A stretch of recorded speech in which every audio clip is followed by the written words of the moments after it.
And next, I'm going to introduce our symposium's keynote speaker. There were a handful of books that really informed my thought around repair in 2019 when I began thinking of the work. And one of them was the book of the esteemed keynote that we will hear from next. Dr. Joy Angela DeGruy is a prominent researcher, educator, and author who has spent over 30 years studying and working in the field of social work with a focus on the impacts of racism, trauma, and slavery on African Americans. Dr. DeGruy travels across the globe to share this message, raising awareness to promote healing. She has held the aforementioned lectures and seminars almost everywhere. In 2022, Dr. DeGruy testified at the California Reparations Task Force hearings. In 2023, her work was also showcased at the International Summit of Reparations and Healing in Bellagio, Italy, and Accra, Ghana. And I was so fortunate to meet her in Accra, Ghana at that conference. She is a mentor that I didn't get to meet in person until recently, and a colleague at the Global Circle for Healing and Reparations, along with others that are here in this room, Dr. Daniels, Cam, Dr. Amara Inya that's here as well. Dr. Joy, thank you so much for joining us today. So for those of you that are not familiar with my work, historical trauma or multi-generational trauma is not a new thing. We have looked at it with other groups. We've looked at it with indigenous folks who have experienced colonization and near extermination as a people.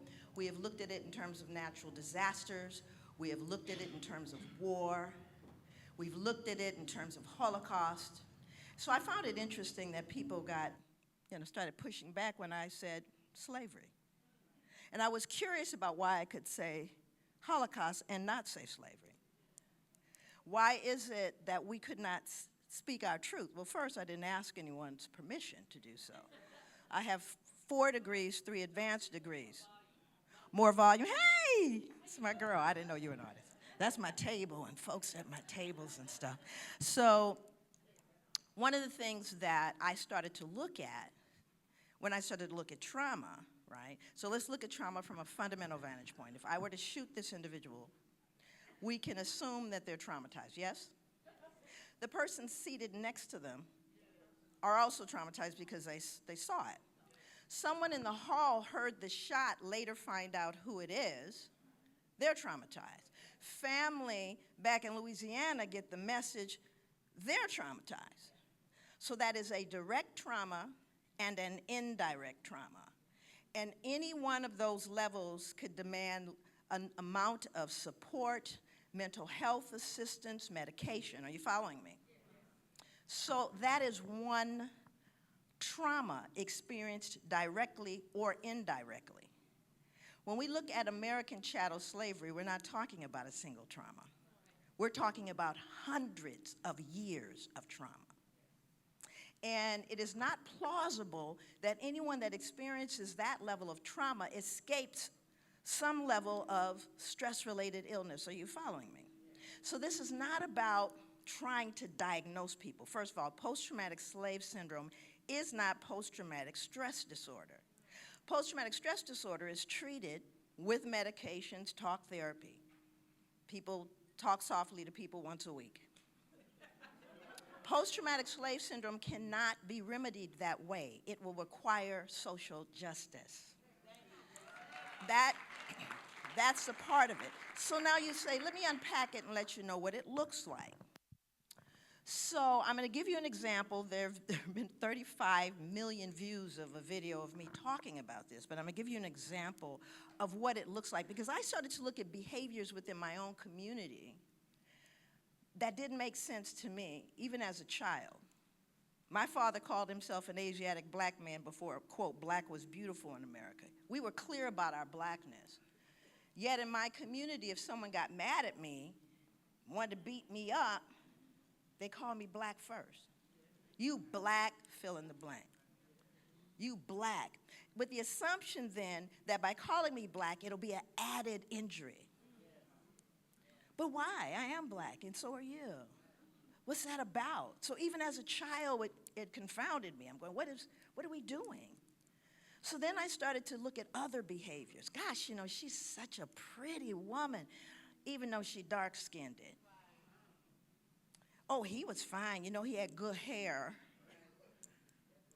These are the things that I started to unpack in my life, and not just in 57. Somebody used that date. I went, gosh, my birth date is being stated here as an ancient, okay?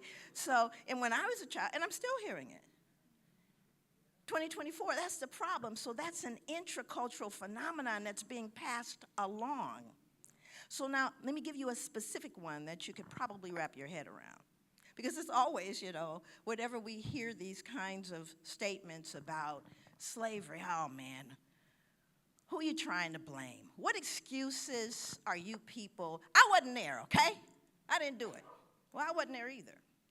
But we cannot believe that 300 years of unpaid labor didn't produce wealth for one group and poverty for another. We have to appreciate the realities associated with that institution. So there's a black mother and a white mother, or a black father and white fathers, not gender specific. And let's say they have sons, and the sons are about 9 or 10 years old. Black mother knows the white mother. Their kids play together. They go to school together. They, after school sports, all of that. And one day they find themselves in a meeting just like this, only it's the black mother, the white mother, and both of their sons are on either side of them. Black mother leans over to the white mother and says, I've noticed your son he's really doing well. And the white mother goes, thank you so much for noticing. He's quite the man. He's in the Talented and Gifted program. That's called TAG. In addition to that, he won the science fair just last week.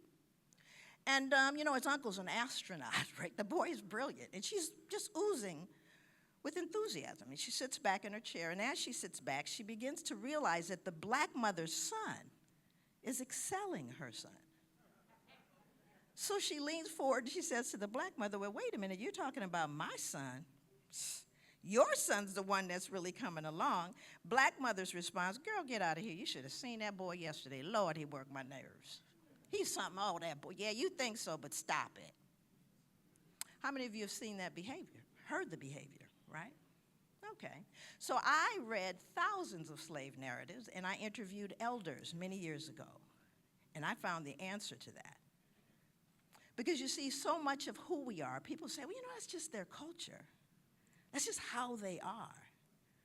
But how much of it is adaptive survival behavior? How much of it, and when did we get a chance to talk about it?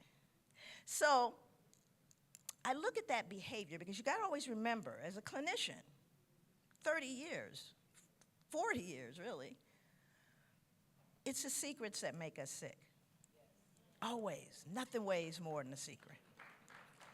So I want you to take that scene I just gave you, the black mother and the white mother, and the behavior, because white people's response to that is, gosh, no wonder they're so negative. But there's a secret in this room, and every black person in this room knows it. And that is that even though the mother, father, whoever it is saying, God, oh my God, that boy's a headache. Ooh, girl, get out of here. Stop it.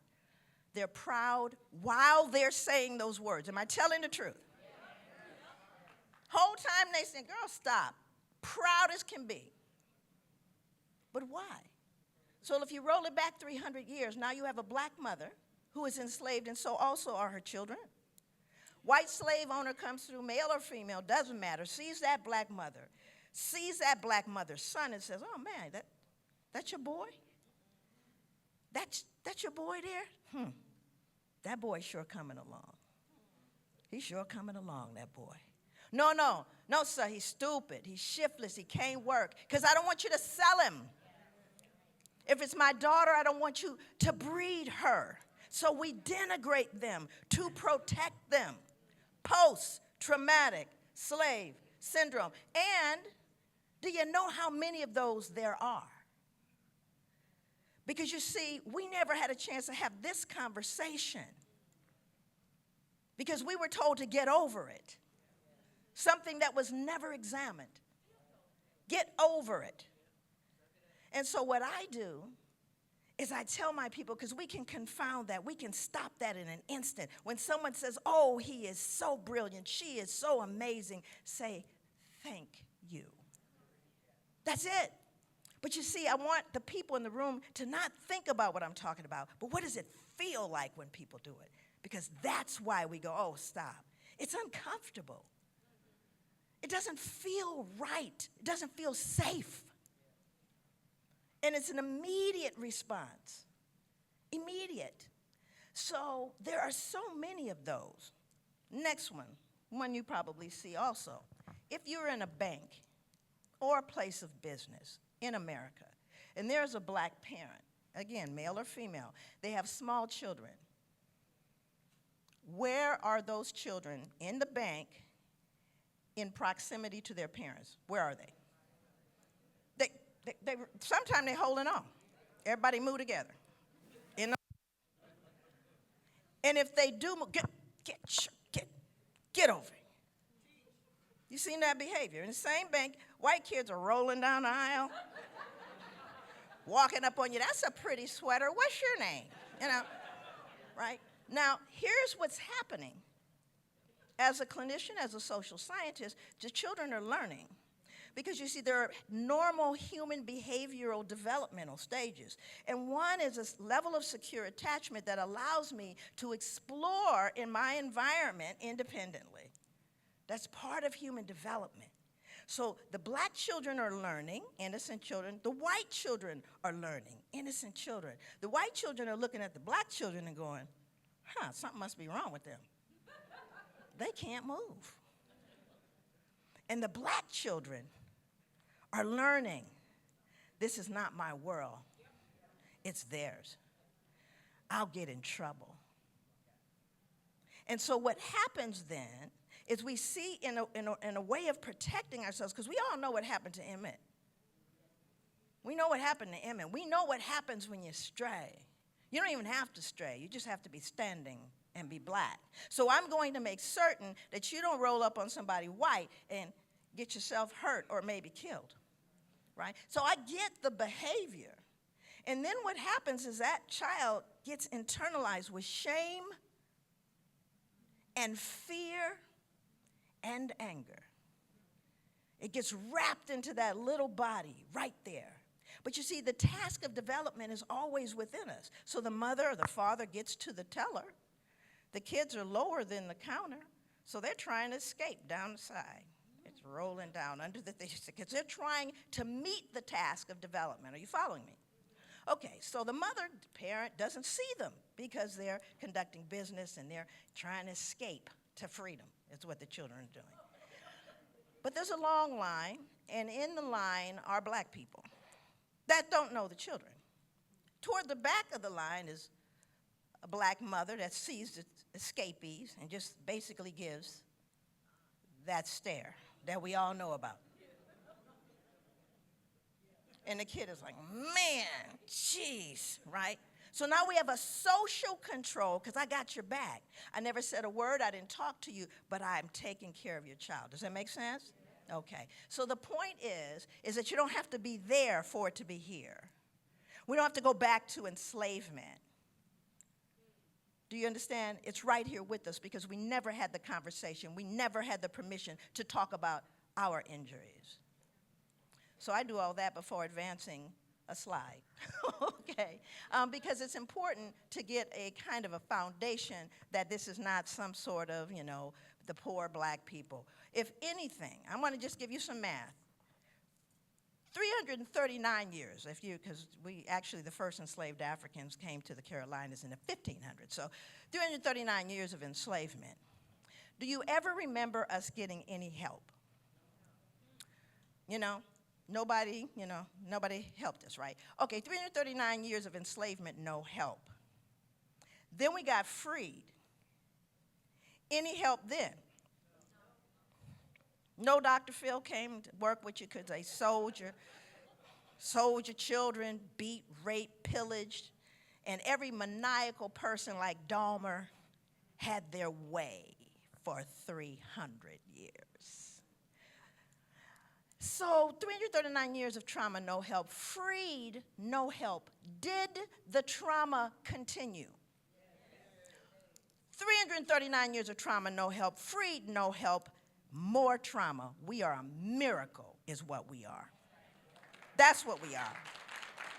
Because we did all that we've done with no help, except from ourselves. And we have managed to not just survive, but to thrive. And that, you see, frightens people. So those of you that know Brian Stevenson, he said the opposite of poverty is not wealth, opposite of poverty is justice. And I say that the opposite of ignorance is not knowledge. The opposite of ignorance is going to go backwards, okay? It's truth. I think truthfulness is a foundation of all human virtues. And without truthfulness, you cannot be well as a human being. In other words, you can't attain the other virtues. This is going to make me crazy. All right. This comes from Isabel Wilkerson's book, Caste, the Origins of Our Discontent. I actually opened my presentations with this slide for anyone that has that problem, that's struggling with understanding why we're dealing with this issue in 2024. We in the developed world are like homeowners who inherited a house on a piece of land that is beautiful on the outside, but whose soil is unstable loam and rock, heaving and contracting over generations, cracks patched, but the deeper ruptures waved away for decades, centuries even. Many people may rightly say, I had nothing to do with how this all started. I have nothing to do with the sins of the past. My ancestors never attacked indigenous people, never owned slaves, and yes, not one of us was here when this house was built. Our immediate ancestors may have had nothing to do with it, but here we are, the current occupants of a property with stress cracks and bowed walls and fissures built into the foundation. We are the heirs to whatever is right or wrong with it. We did not erect the uneven pillars or joists, but they're ours to deal with now. And any further deterioration is in fact on our hands. Unaddressed, the ruptures and diagonal cracks will not fix themselves.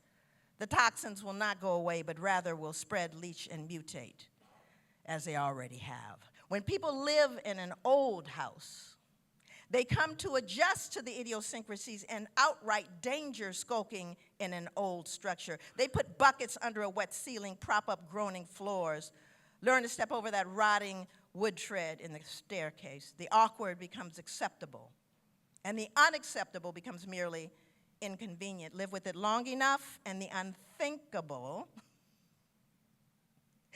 becomes normal. Exposed over the generations, we learn to believe that the incomprehensible is the way that life is supposed to be. Doesn't matter if we were there. So, I want you to close your eyes. I'm going to talk you through a guided imagery. I always try to help people who are, some people are between the ears, very cerebral. But I want to get to another way of you understanding what Isabel just said. So close your eyes. It is nighttime, and you are in a car. You may be in Chicago, you may be anywhere, but it's dark. You may be driving, you may be a passenger. And ahead you see blinking lights. And as you approach, you notice that those are police cars.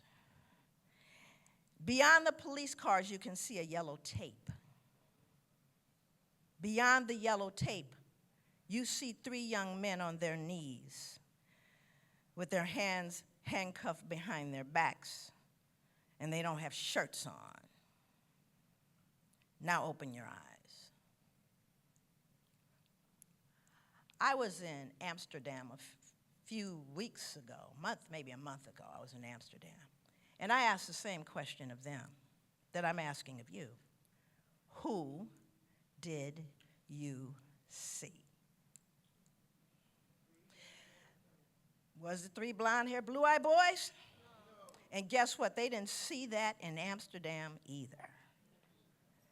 And not only did I ask it of you, I asked it of young people. I went to high schools and I said, close your eyes, and who did you see? I went to middle schools and I asked them, close your eyes, who did you see? I dared not go to an elementary school, but I know who they'd see, because etched into your minds, however bright, how many degrees you have, how much money you have, how advanced, how woke you are, it does not matter. That image has been etched into your consciousness. Who is the bad guy? Who is the one to be feared? Who deserves punishment? Are you hearing me? It is etched into the minds of our children. And that is trauma realized in our day, in real time. And it is that image, whether you can buy with what it was Isabel said, you can't negate that is what you see. And it's going to take a lot more, as the brother said, than conversation or talk. It's going to take more than that to eradicate that something almost intrinsic to us is there. So my question is, if we start looking at this, here is a boy, you see, he doesn't have a shirt on.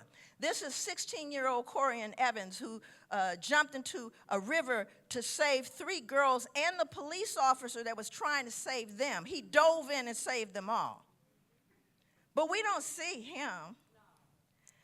And there are far more young men like him than the 3 on their knees. Are you following me? Okay. And why don't we see black men and the tender love between a father and his child, or scholarship, or black men loving each other? This is far more realistic, but we don't see it. Every year, thousands and thousands of black youth, indigenous youth, Latinx youth graduate. Every year, thousands of them. Why don't we see them? I want you to think about this. You don't see it in the news. You don't see it on the newspaper stands. Hear me. The images they have are the ones that you imagine when your eyes were closed. That's the images they want you to have. They don't want our children to see this or believe it. So they simply don't show it, and we don't even notice it. Bursting at the seams, historically black colleges. Scholars bursting at the seams. Why don't we see them? Why aren't they showcased? Why aren't they, on the news, they go, we're going to showcase someone, a citizen that's done something nice.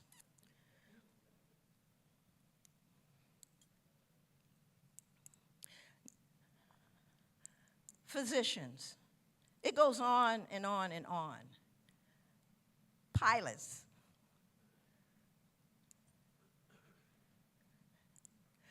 We cannot understand whether peace is to be reached by only after unimaginable horrors precipitated by humanity's stubborn clinging to old patterns of behavior, or is to be embraced now by an act of consultative will, is a choice before all who inhabit the earth. If we do not begin to recognize our essential and our human beings are 99.99% the same. There is no biological difference between human beings. We are all one humanity. Now, this usually becomes for folks who get disturbed by my talk, this is a time for folks to jump off. They go, well, there you go. Race is not real. Why are we talking about it? Yeah, it's because people are always looking for a jumping off point. Tell me we don't have to talk about this anymore. Well, while race is a biological fiction, racism is not. That is why we have to talk about it. So my niece, because one of the things that's happening, I've been banned. My book's been banned. My videos have been banned. Thank you very much. Thank you very much. I'm in good company. I'm with Toni Morrison, and I'm in good company. Martin Luther King, Rosa Parks, all of us have been banned. But the question becomes, and we're going to talk about the secrets hidden in plain sight, so that this is so upsetting for the children.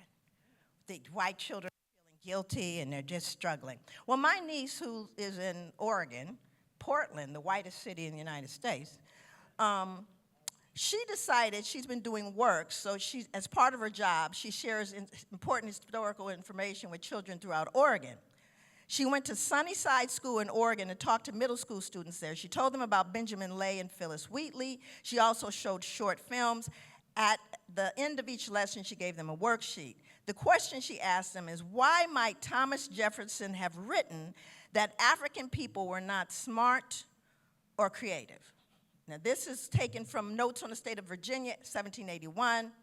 Comparing them by their faculties of memory, reason, and imagination, it appears to me that in memory they are equal to the whites, in reason much inferior, and that in imagination they are dull, tasteless, and anomalous, but never yet could I find that a black had uttered a thought above the level of plain narration, never seen an elementary trait of painting or sculpture. I decided to pull out some from that period. Okay, so you're advancing them for me. Can you do that? Perfect, thank you. I'm gonna put you in a will. Okay, next slide. Here are the answers these sixth grade, middle class, and upper middle class white children answered. Why did, Thomas Jefferson say that? Because they weren't allowed to go to school, and when you have power, it's easy to objectify people with no power. These are sixth graders. Because if people started thinking that they were creative and smart, then they might start thinking they were people and not want to enslave them, which would lose him slaves and a lot of money.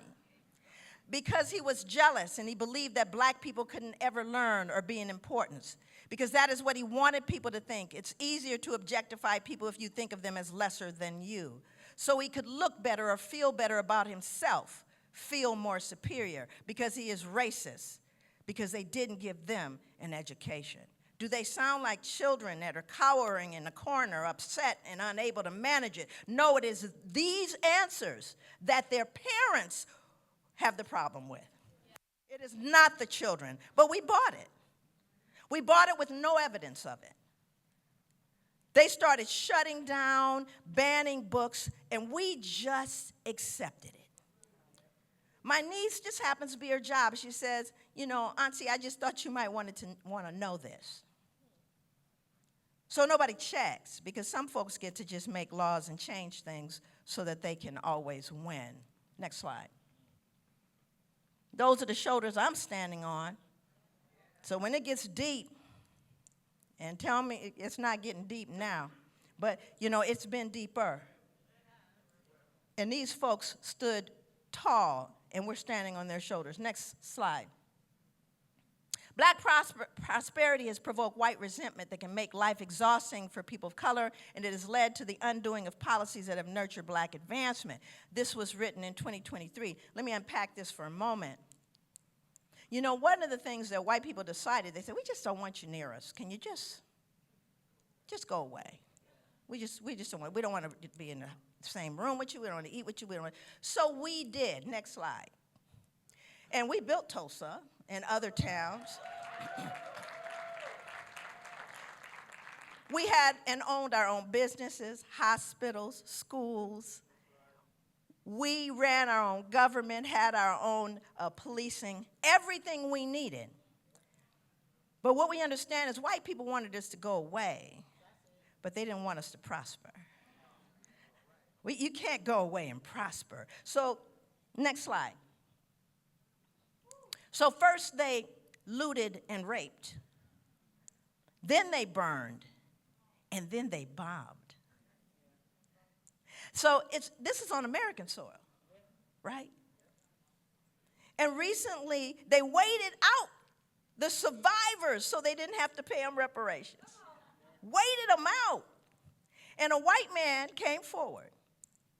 He came forward and gave his own money. He gave them, I think, $3 million. Right? Because he saw not just the injustice, the lack of humanity. Where is your humanity? Next slide. If you stick a knife 9 inches into my back and pull it out 3 inches, that is not progress. Even if you pull it all the way out, that is not progress. Progress is healing the wound, and America hasn't even begun to pull out the knife. Malcolm said that a long time ago, but it sounds like he said it today, didn't it? Next slide. Just so people understand, we didn't begin with enslavement. That's not our history. The kingdom of Kush, the land of Punt, Carthage, the kingdom of Aksum, the Mali Empire, it goes on and on and on. But why didn't it make it to your text? Because it didn't make it to mine. I got 4 degrees, 3 advanced degrees, and none of this made it to my text. When I wrote post-traumatic, none of my degrees helped me with it. I could write before I got to college. But it didn't teach me what I needed to know. That I had to do the deep dive. I had to interview folks. I had to read slave narratives. I had to do my due diligence because it didn't show up in my advanced education. Next slide. One is astonished in the study of history at the recurrence of the idea that evil must be forgotten, distorted, skimmed over. We must not remember that Daniel Webster got drunk, but only remember that he was a splendid constitutional lawyer. We must forget that George Washington was a slave owner, and simply remember the things we regard as credible and inspiring. Difficulty, of course, with this philosophy is that history loses its value as an incentive and example. It paints perfect men and noble nations, but it does not tell the truth. And shame on us if we think they're going to tell us the truth. Next slide. So one of the things, actually, this is one of the first slides that I actually use. I created these slides for you. One of the problems as a mental health person, as an activist, being born in this skin, one of the things that I knew for certain was who I was, but I also had to take a look at where I was. And one of the first contradictions in America is the actual Constitution, because I wondered why it always upset me when I heard people going, my constitutional rights, my constitutional rights. And I don't know, there was something, I want to say, epigenetic that bothered me about hearing it. And we're going to unpack why. So while we are talking about freedom and democracy, we, the people of the United States, we were committing genocide, this country was, against indigenous people, and we were enslaving African people. And let me just unpack the other thing about slavery, because this is the other thing that kind of rotates in people. Well, you people, you enslaved each other. So did you people. Matter of fact, there are very few societies on the planet that did not have some form of indentured servitude or enslavement. Not new. But that's the pushback. But you see, American chattel slavery differed from every form that preceded it. It differed in the manner in which a person became enslaved. It differed in the treatment of the enslaved. It differed in the length of servitude and how they were perceived as human beings. And so what happens, again, everything, but I think it's epigenetic with folks. I think black people and people of color cause cognitive dissonance to white people. Unconsciously. It's like, they start saying strange things like, I have a black friend. Okay. Or I don't see color, something. But I think it's epigenetic. I don't think it's conscious. Okay? So let's understand cognitive dissonance. Cognitive dissonance is the anxiety that results from simultaneously holding contradictory or otherwise incompatible attitudes and beliefs. So my question became, how could a people who deem themselves superior, moral, civilized, engage in behaviors that are the antithesis of that for 339 years? How do you reconcile? Because you see, when you feel cognitive dissonance, thinking discord, you can't function. You have to do something to remove the dissonance, right? So if, like, for example, you to go to Oregon, where people wear Birkenstocks with socks. And you have folks that go, oh, no, I'm vegan. And I only, eat organic. I only eat organic, and, I jog at least 5 miles a day. I do smoke crack on the weekends, however, So we got to do something to resolve that crack on the weekends. So we do all the rest of that other stuff. You see what I'm saying? So what we have to do, what does one do to resolve the dissonance that's associated with oppressing and subjugating entire groups of people for hundreds of years? How do you reconcile the dissonance? Here's the answer. You justify your behavior, which removes any sense of guilt or, any complicity you might have with it. And then we relabel the people to fit your behavior towards them. So we had to, in some way, define black people in a way that made chattel slavery seem reasonable, which is what people have spent the rest of this time doing. They deserve it, hence the 3 on their knees. Next slide. So I always go to the sources when we start talking about things like the Constitution. These are remarks of Thurgood Marshall, first African-American Associate Justice of the Supreme Court, in case you didn't know. This is his response to an invitation to speak at the commemoration to celebrate the 200th anniversary of the writing of the Constitution. He says, the focus of this celebration invites a complacent belief that the vision of those who debated and compromised in Philadelphia yielded the more perfect union it is said we now enjoy. I cannot accept this invitation, for I do not believe that the meaning of the Constitution was forever fixed by the Philadelphia Convention, nor do I find the wisdom, foresight, and sense of justice exhibited by the framers particularly profound. To the contrary, the government they devised was defective from the start. How do you know? Requiring several amendments, a civil war, and momentous social transformation to attain the system of constitutional government and its respect for the individual freedoms and human rights we hold as fundamental today. When contemporary Americans cite the Constitution, they invoke a concept that is vastly different from what the framers barely began to construct 2 centuries ago. And for a sense of the evolving nature of the Constitution, we need look no further than the first 3 words of its preamble, we the people. Next slide.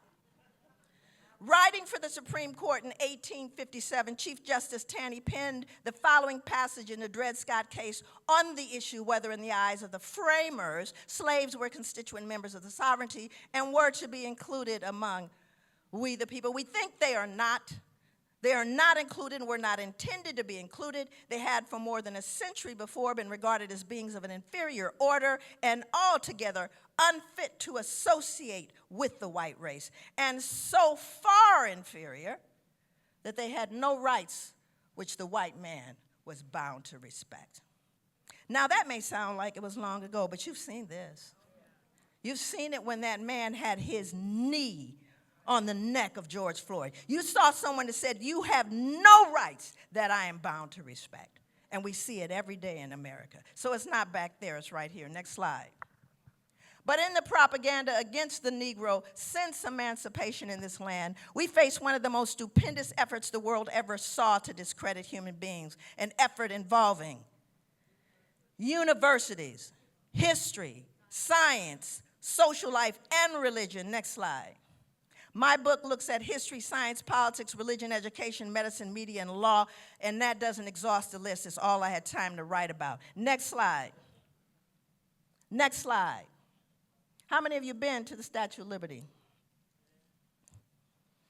Okay. Real story, real truth, hidden in plain sight. So I have a friend. How many of y'all remember Heavy D? Okay. Hev's brother, Floyd, the family lives in Mount Vernon. We're really close. And Floyd called me and said, Joy, I got a new job. I'm working for the Department of Interior. I'm over all the national parks in the state of New York. Great, Floyd.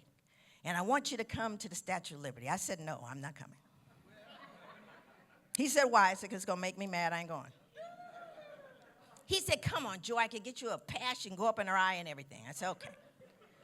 And I didn't want to go to the Statue of Liberty because I had already been to France. I'd already seen the original drawings. I had read the works of Bartholdi. I've seen all that, and I didn't want to go. And I knew, next slide, that's Floyd. Next slide. Those of you that have not been to the Statue of Liberty, a lot of people don't realize how high the pedestal is that she's on, because it always looks like she's on the ground, right?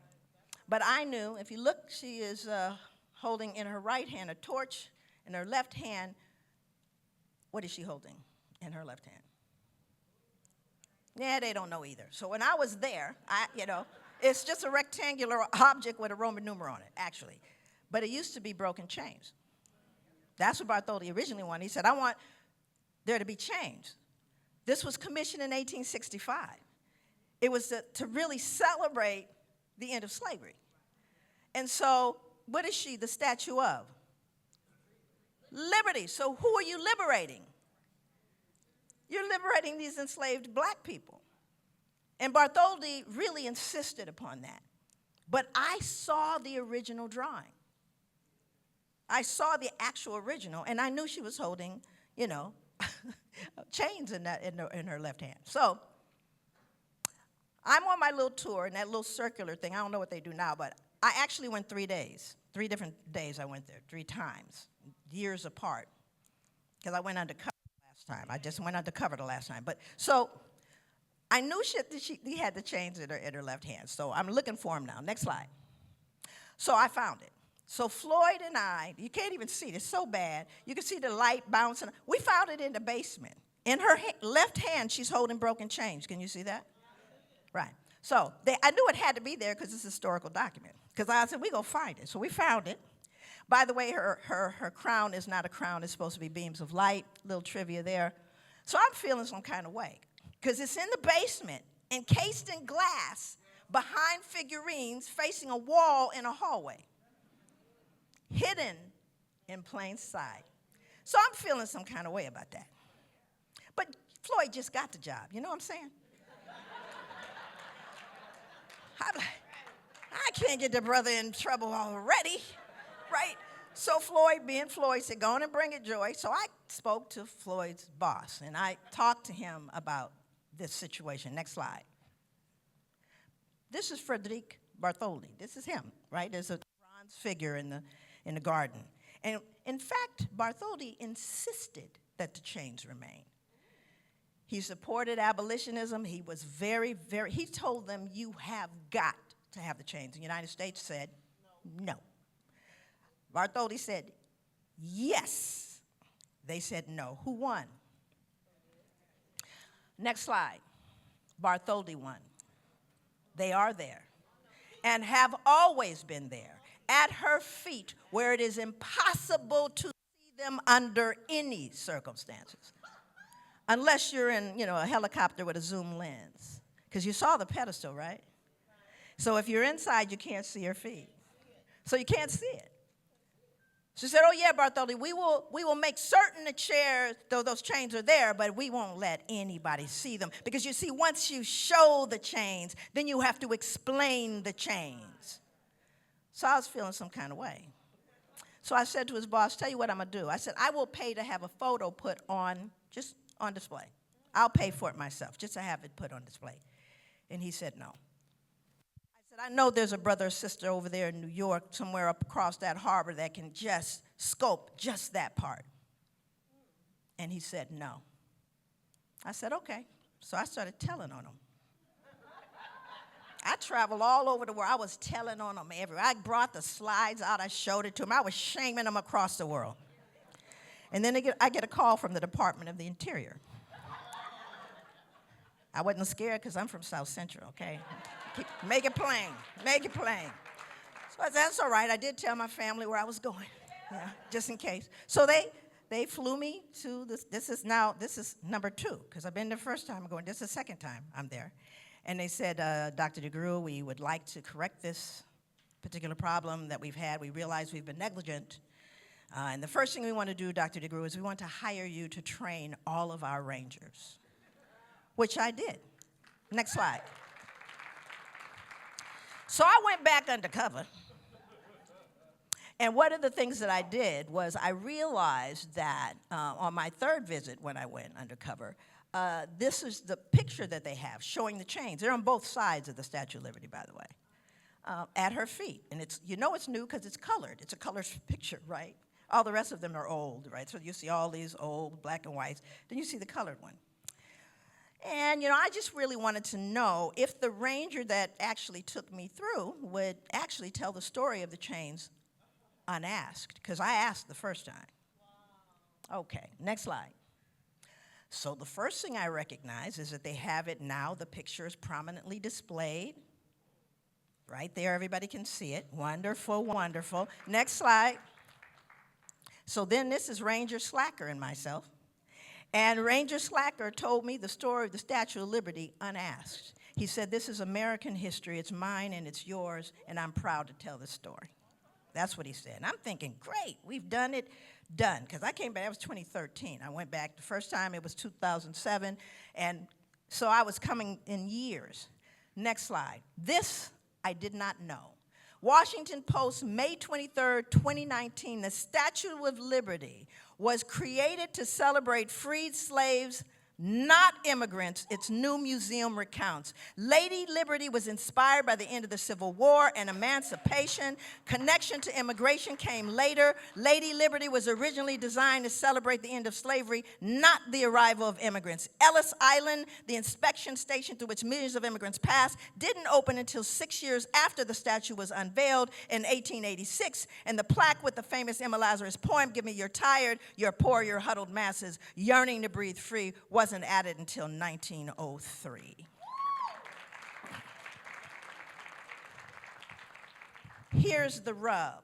One of the most recognized symbols on the blue marble is the Statue of Liberty, and they have lied about it the entire time.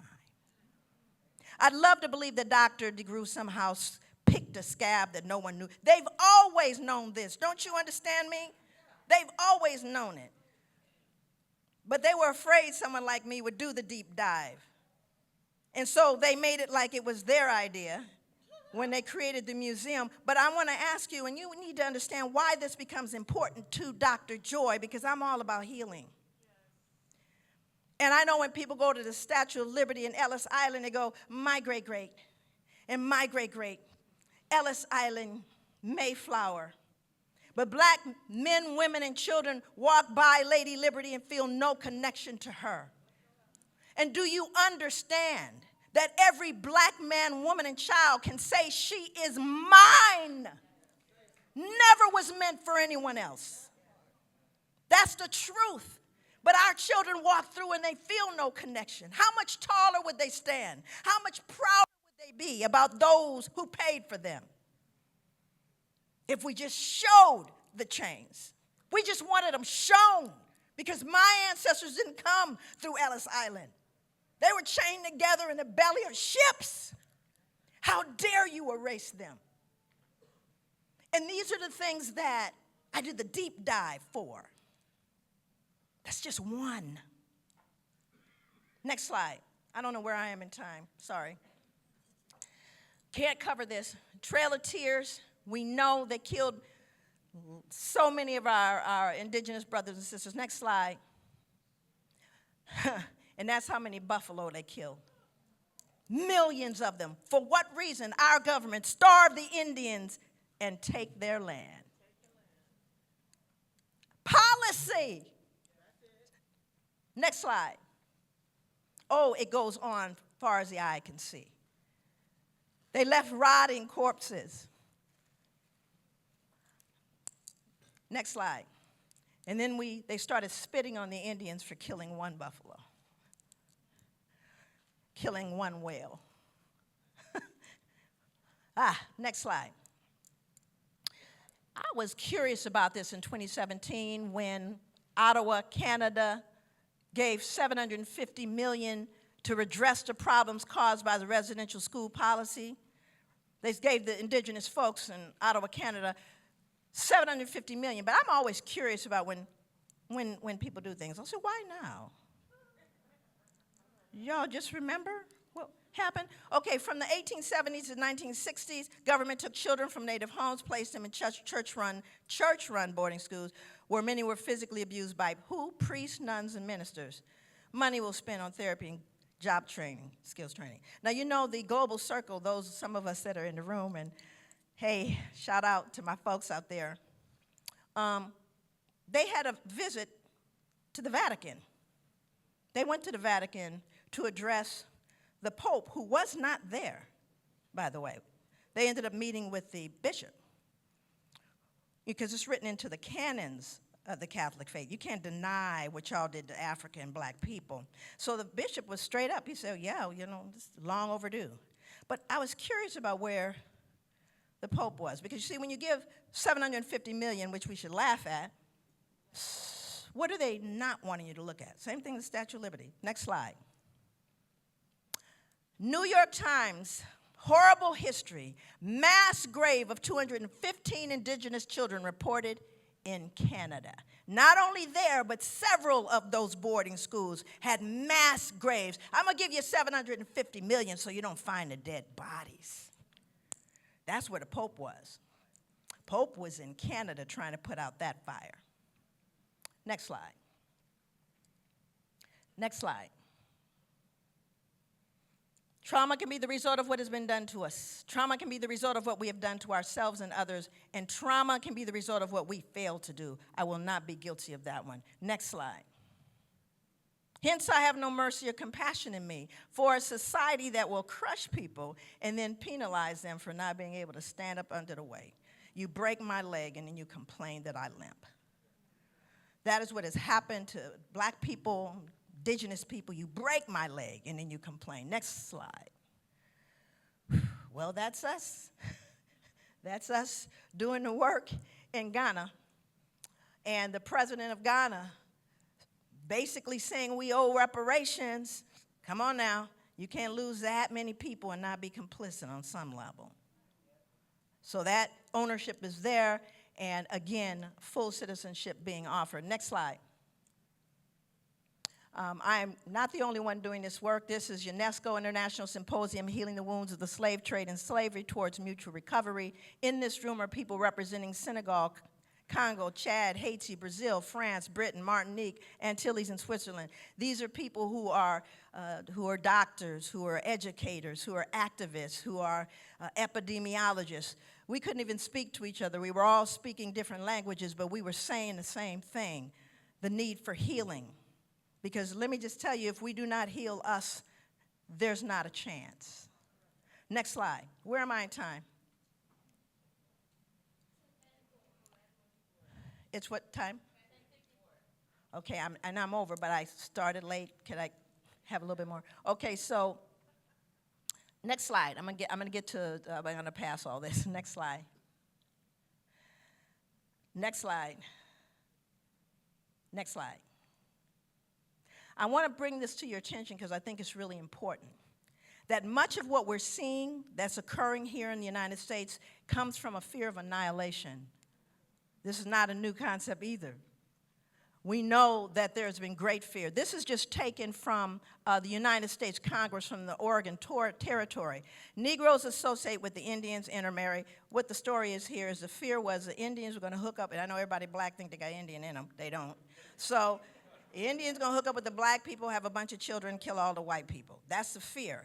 This is where miscegenation comes in, where they're saying because of self-preservation, we cannot let them mix. And despite the fact that based on a mid-1800s census, 600,000 mixed-race children were born, that's even though miscegenation and laws were in effect. That's a lot of sneaking out back, you think? 600,000. Well, that wasn't men of color sneaking in the parlors of white women. That was a rape of women of color. Next slide. This man said in 2017, we can't restore our civilization with somebody else's babies. That was the campaign speech.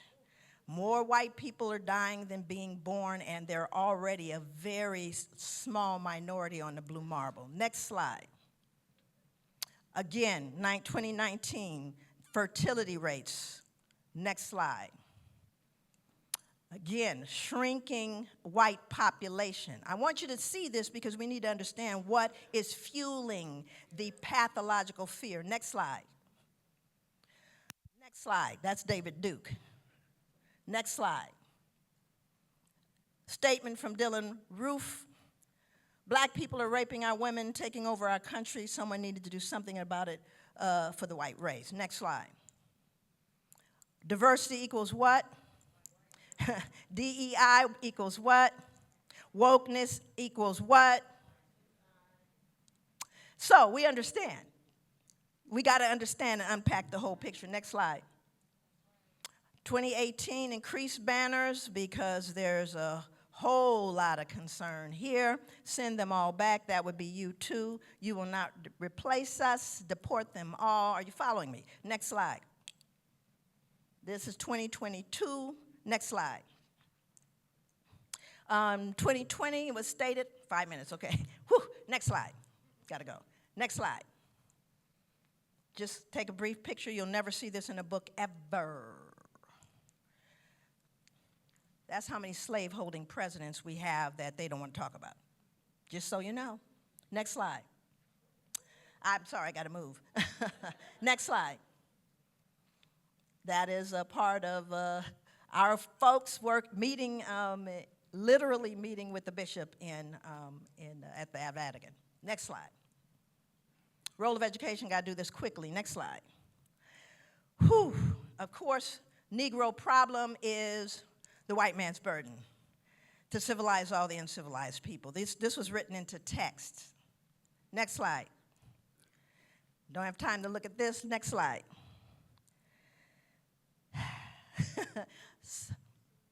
Trying to think of where to go. No, next slide. I want you to show you the video. Play the video. Need sound. Two former employees of a local daycare are facing charges after being accused of mistreating a child. Local 12 Genesis Naros joins us live in Fairfield outside Royal Kingdom Early Learning Center. Jenna, first off, how is the little girl? Yeah, I spoke with the mother of the little girl, and thankfully she's been doing well. Her mom says that she is nonverbal, and staff describes her as a gentle soul who wouldn't hurt anybody. The director says as soon as she heard that little girl's cry, she says her motherly instinct came to life, and she knew something was immediately wrong. Good morning to you, good morning to you. What appears to be a seemingly normal start for this preschool classroom quickly turned chaotic. Former teacher James Cialino had been watching 10 kids in his class back in June when a 4-year-old girl left the room with another class. Jennifer Miller, the teacher of the other class, brings the child back into Cialino's classroom, and then he pushes her to the ground. Miller watched it all happen and proceeds to shut the door and leave. The video itself has all the truth it needs in it. So as soon as you watch that or as soon as you see that, you know immediately what has to be done. Director Lisa McMillian says a third teacher, seen in the red shirt, came into the classroom after the little girl got pushed to the ground. That teacher was not involved in this incident. Cialino then took the little girl to McMillian's office. You just know something's not right with that cry. As a mom, you know when something is not right. As a director, I know all of those children and I know how they cry. McMillian says she immediately pulled the surveillance video, fired the two teachers, reported the incident to police, as well as the little girl's family. Next slide. Now, what I wanted you to understand about that is a 4-year-old nonverbal child. She can't even verbally protect herself. And we know why she left the class, right? He knocked her to the ground, but it wasn't just one teacher.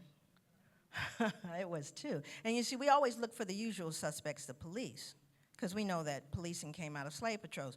But we don't think about the nurse, the doctor, the postman, the dentist. Are you following me? Next slide. Go back to that other slide. This is a still picture. I want you to look at it. Every white child has food. Not one black child does. They never told their parents or never came home. Remember I told you what happened in the bank? What is instilled in them is a sense of shame and fear and anger. I'm been bad. That's why they're not feeding us. First or second or last, whatever it is, the only reason is a parent happened to catch this on a camera. Next slide. Play this, it'll be very quick. The daycare worker under arrest in Pennsylvania. Difficult video allegedly showing her push a 4-year-old girl down a flight of stairs. Authorities say she then notices the camera above her. Here's ABC's Lindsay Janice. This disturbing video shows a 4-year-old girl apparently being shoved down the stairs at Philadelphia area daycare. The worker then appears to notice the camera.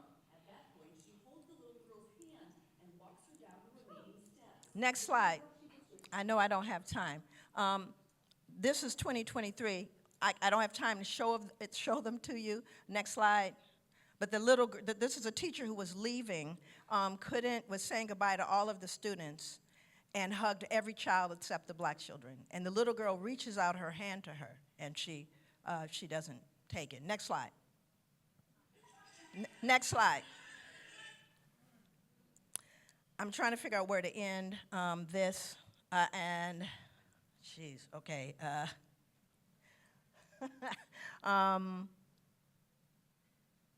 Yeah, I'm going to show this. This is the last thing I'll show. The reason why I'm showing you the children, jeez. Yeah, go all the way, next slide. This is a teacher, and I'm going to tell you about Miss Foster. That's my granddaughter who is got a full scholarship at Tuskegee right now. That's Miss Foster, who has taught for 42 years. She was such a good teacher that the students came back to thank her in their graduation year of high school. It's a kindergarten teacher. 42 years. That's good teaching. And she hugs all of her children. And it's important for us to know that there are folks out there that are doing good work, and we need to partner with them and stand shoulder to shoulder with them. Next slide. There is one you must see. She also told them they had to leave because her kids were coming in. Next slide. There they are. Next slide. If a child is not embraced by his village, he will burn it down to feel the warmth. African proverb. That's what we're seeing happening all over the United States. Next slide. Next slide. There is a video I want you to see. Next slide. Next slide. You're going to have to keep going, I know. Next slide. I don't have time to cover these, obviously. Next slide. Next slide. Next slide. Next slide. Next slide. Next slide. Next slide. Is that the last one? Okay, I didn't even put it in there. So there was a, goes to show you. So there's a man, Representative Sherrill, that was in Nashville. He was on the Justice Committee. I have the actual video of him on MSNBC. They had entered into their committee the requirement or the desire of prisoners to be shot by firing squad. So they included that in capital punishment because they asked, because the machines and the apparatus they were using were so badly cared for that they were suffering in their death. So these are all death row folks. So they asked, and so this Representative Sherrill was on the floor, and he said, I want to agree with the firing squad. I'm in agreement, but can we actually amend this to include hanging them from a tree? He said that out loud on the floor in 2023. 2023 marked the highest level of hate crimes on record. That was 2023. Friends, it's 2024. What do you expect to happen here? And if anything, please remember, we've got to take care of our children. Our children are the most vulnerable victims of what we know is coming. So I'll say, and I'll end with this, when I was working in Memphis, I worked with some young people, and I started off by asking them, because I wanted to talk to them, 150 of them. I said, I want to talk to you about post-traumatic, but I can't get deep. But I want to know how many of you have been in a relay race. How many? And they all raised their hands. And I said, what's the most important job of the first leg? That break out fast. And I said, yeah, and for what reason? Because you don't want to drop that baton, because that's the worst thing you can do. I said, my generation dropped the baton. I'm here to put it back in your hands. Thank you so very much.